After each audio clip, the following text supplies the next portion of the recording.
You want to tell me about the movie since I'll never see it?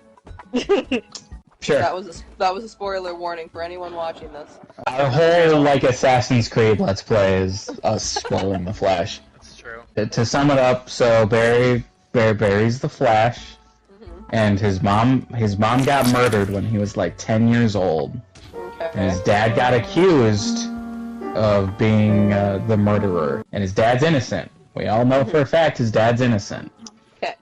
But he's been in prison for like 18 years now. Okay. And Barry became a forensic scientist to try and, like, prove his dad was right. And he's friends with Bruce Wayne, and Bruce Wayne found camera footage of his dad at the grocery store because his mom asked him to go to the grocery store to pick up some tomatoes for whatever they're eating that night. But he never looked up at the security camera in the footage, so they couldn't corroborate that it was him. So Barry, from the previous movie, he went back in time running really fast. So he's like, if I do it harder, I can go even farther back in time. So he does that to save his mom. And when he does that, he makes it so that she doesn't forget tomatoes, so his dad doesn't leave the house. And then he goes back into the future, and his assumption is that when he goes back to the future, his present self and his future self, or I guess the new present self, will merge together and everything will be hunky-dory in one timeline. And then he gets pushed out of the Speed Force, the thing that lets him travel back and forth in time, by a weird demon speedster. So he's stuck, like, 10 years in the past. So he gets to see his alive mom, but then he's also stuck with younger, more annoying Barry, also played by Ezra Miller. So, and Barry has already been annoying. He was annoying the moment he showed up on screen. Sam, if I miss any important details, tell me. Interject. To ape off of the fact that he's annoying, there's a scene at the beginning of the movie that tries to show that Ezra Miller isn't the annoying one because this barista won't stop talking, and he is supposed to be annoying, and you're supposed to feel for Barry. But I'm also annoyed with both of them because they both ape off each other with how annoying they are. Barry's really fast, but the barista was really slow, and that's the joke. That's the joke. Oh. So anyway, that has nothing to do with anything, he's just annoying. He meets up with his younger self and stops him from, both seeing their parents at the same time so they don't freak out. And he goes, what day is today? Oh, today is so-and-so. Oh, this was the exact day I got my powers while I was interning at the forensic science lab. We have to go right now during this thunderstorm so you can get your powers so that I'll have my powers in the future. Because Barry thinks timeline is just one specific thing. Yeah. So if his past self doesn't get the speed powers, he won't have the speed powers. So they go to do that, and they get hit by the lightning that gives him his powers, but they both get hit by it. So present Barry loses his powers, but younger Barry gets the powers. Yeah. And younger Barry is annoying as shit. I don't know if I've mentioned this. Yes, you have. So he gets his powers, and he does really annoying shit with his fucking powers. Present Barry finally understands that, oh, I'm in a different timeline and everything's fucking weird and the butterfly effect happened. Because Looney Tunes is spelled like T-O-O-N instead of T-U-N-E. And also, Wonder Woman and Cyborg and Aquaman don't exist. Yeah, they don't exist at all. But so a bunch of someone does! They know about Batman, and so they go to Bruce Wayne's place. Thank God where he lives is still the same. Yep. So they go to Bruce Wayne's place, but Bruce Wayne, ta-da, is Michael Keaton. So this is a sequel to the Tim Burton Michael Keaton movies for some reason. And so they meet up with him, and they go, hey, we need your help. I gotta fix the timeline. And Bruce Wayne just knows everything about how time works and explains it to him how certain events in timeline, exactly, that certain events just need to happen in a timeline. And when you change something in a timeline, you don't just stay in one fixed position, you diverge yourself onto another branch of a different timeline. And that's what Barry did. Alright, cool, we're all caught up. And then the Barrys are like, well, help us. We gotta fix this. And then I don't even remember, but they're like, we gotta go to Russia because Superman might still be alive, or something. I don't remember how we got. I don't remember how they learned this information. After a really annoying scene of the two Barrys arguing, older Barry essentially calling younger Barry annoying, and we all said thank you in the theater. While also still being annoyed that older Barry's the one telling him this. They learned through Batman's supercomputer that a space pod crash landed in Russia in the 80s. Yes. And so that's where Superman must be. He must be in Russia instead of in Kansas. So then Michael Keaton, who previously said, no, I won't help you, for literally no reason, because he's very bored with his life, goes, I'm going to help you now. And so they go to Russia, and they get into the Russian prison, they break in. They don't find Superman, they find Supergirl, who's very emaciated and dying, because, I don't know, fucking whatever. And so they rescue her, because of course, right? And her super suit is just in there for some reason, because the Russians kept it. So they take the super suit, they break out, they get into the sun, Supergirl murders a bunch of Russians. A lot of Russians, just a lot of Russians. A lot of Russians. During that time, Zod, the main villain from Man of Steel, shows up. We're looking for a Kryptonian, or whatever. And it's like, oh, they're looking for Superman, they're looking for Kal-El, right? Yada, fucking yada. President Barry, he douses himself in chemicals and electrocutes himself to get his powers back. Okay. He almost dies, and then Supergirl helps him out because she appreciates that he saved her life, or whatever, helped her. And so she decides that even though the Russians sucked, maybe humanity's worth saving. So she helps fight alongside them with Zod, to fight against Zod, who's going to conquer the Earth and terraform it into a new Krypton. Okay. Supergirl is beating the shit out of Zod because Zod tells her, no, we captured your cousin Kal-El's ship in space when we were freed. And, okay, sorry, these are Man of Steel plots I have to point out now. In Man of Steel, Kal-El had the Kryptonian Codex, all some knowledge of Krypton, inserted into his DNA. Somehow. Okay. Going back to the Flash, they captured the baby in space, the baby Kal-El. And they said, yeah, we killed him. Grand Vizier Nappa, I require your treasured guidance once more. Stab the baby. And drained his blood, but it wasn't in there. So now we have to, so we're not after Kal-El, we're after Supergirl. So Kara gets pissed, beats the shit out of Zod for like 10 minutes. He doesn't even put up a fight. But during this time period, Michael Keaton's just fighting the other Kryptonian spaceships and shit. And there's one with a shield on it, and he shoots a missile at it and goes, damn, that shield didn't work. He goes, I'm gonna try this. And then he just kamikazes into the ship and dies. Doesn't do anything to the shield. It doesn't do anything at all. Yep. So he just dies. And then Kara suddenly gets really weak, because hasn't been in the sun long enough or whatever. And Zod stabs her. Somehow, because that shouldn't actually be possible. But he stabs her, and then drains her blood using a magic thingy to get the Codex. And so the Barrys are like, oh, that was fucked. We should go back in time and try to stop that. And so they go back in time, and then President Barry tells Michael Keaton, hey, don't attack that ship, you'll lose.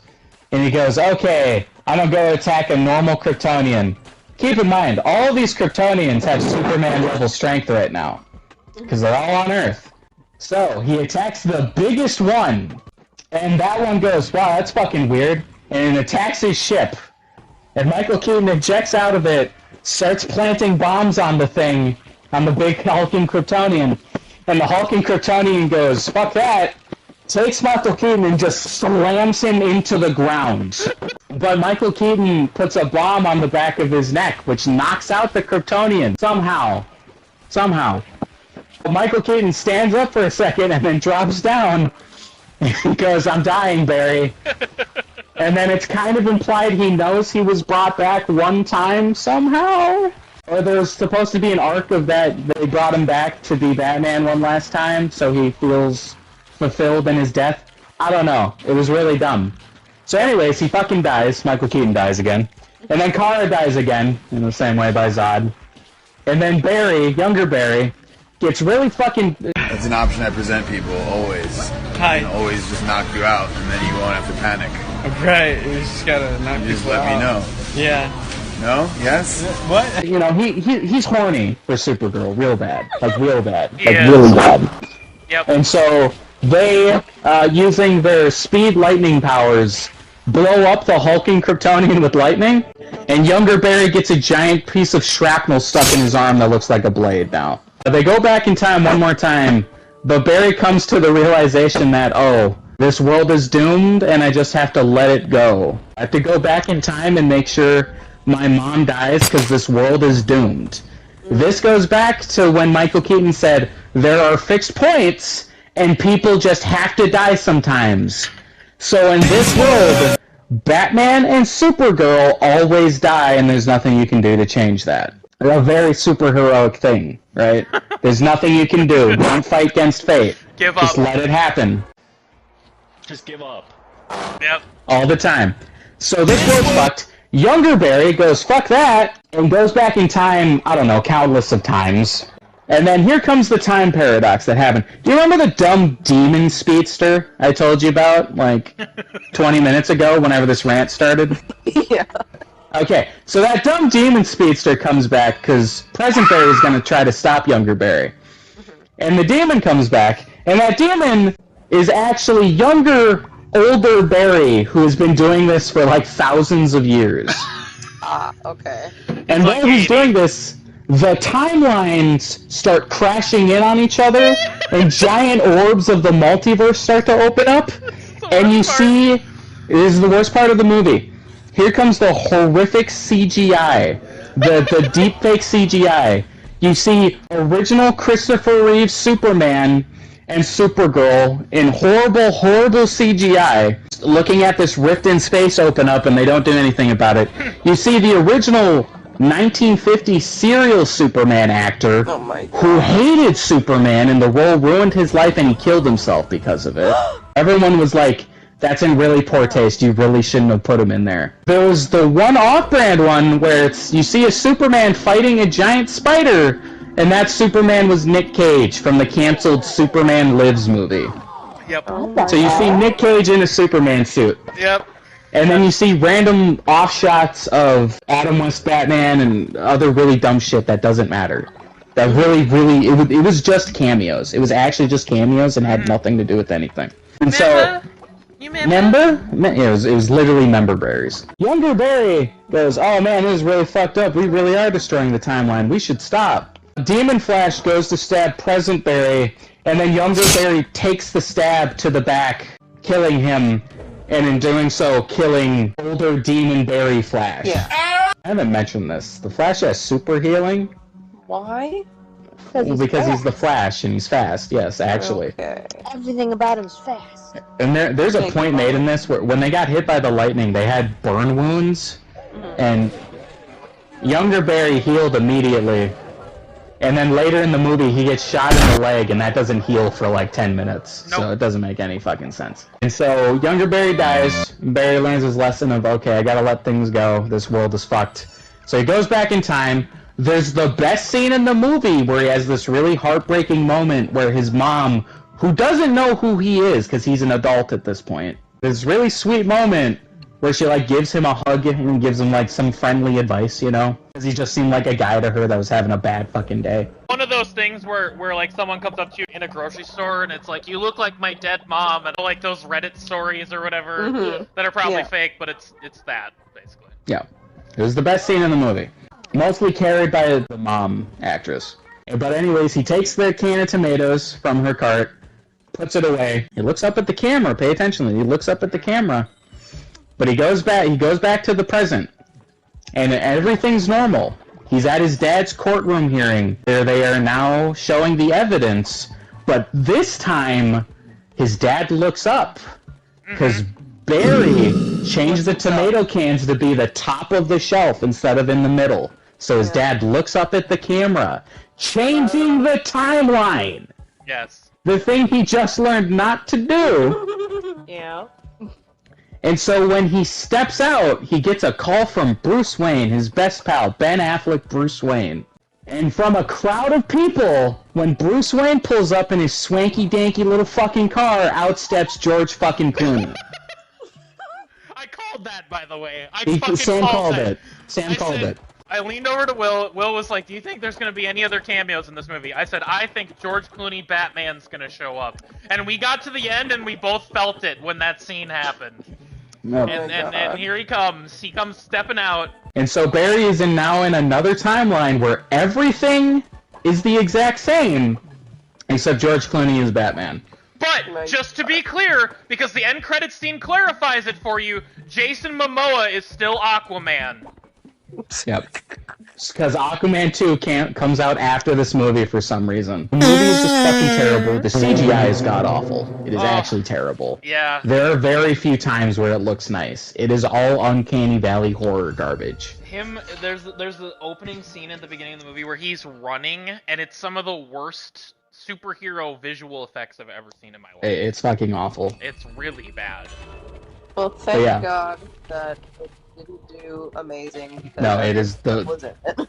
Yeah, It it bombed is the harder biggest than- Warner Bros. Bomb ever. Yeah, Like, it bombed harder than Green Lantern. Is that what you said? Yeah. Terrible. Yeah. Yes. And I'm like so happy about it. God damn. The whole theme of the movie was sometimes bad shit happens and you gotta move on, right? Yep. But let's And still that- fuck shit up and change Let's still things. fuck. Yep, exactly. Yeah. It's not Let's moving just on. end it.